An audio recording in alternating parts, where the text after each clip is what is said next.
ఇప్పుడు కేవలం 7999 కే up to 10 kgs వరకు బరువు తగ్గి అధిక బరువు నుంచి వచ్చే ప్రధాన సమస్యలను దూరం చేసుకోండి.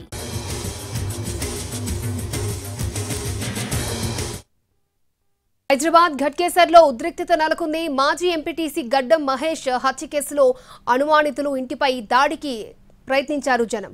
పోలీసులు నిర్లక్ష్యంగా వ్యవహరించారని, వారం తర్వాత కానీ డెడ్ బాడీని గుర్తించలేకపోయారంటున్నారు కుటుంబ సభ్యులు. ప్రధాన నిందితులను వదిలేసి మిగతా వ్యక్తులను కేసులో ఇరికించే ప్రయత్నం చేస్తున్నారంటూ రోడ్డుపై బైఠాయించారు. పరిస్థితి ఉద్రిక్తంగా మారడంతో చెదరగొట్టారు పోలీసులు.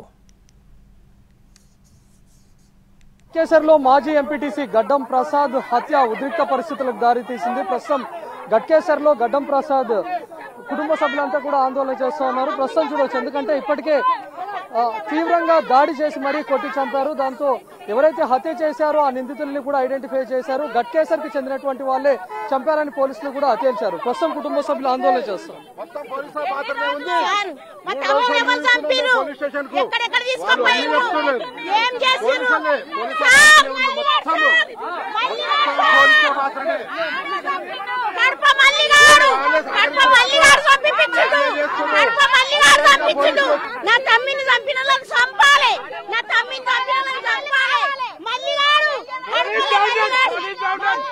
ప్రస్తుతం ఒక ఉద్రిక్త పరిస్థితులు చోటు చేసుకోవడానికి కూడా మనం చూస్తాం. ఎందుకంటే గడ్డం ప్రసాద్ ను హత్య చేసినటువంటి వ్యక్తులు ఎవరైతే ఉన్నారో ఆ ఇంటి దగ్గర వీళ్ళంతా ఆందోళన చేస్తా ఉన్నారు.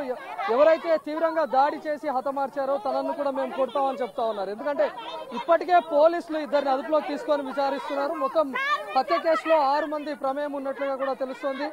చూడొచ్చు, ఘట్కేసర్ కు చెందినటువంటి వాళ్ళే సమీప వ్యక్తులే తనను హత్య చేశారు.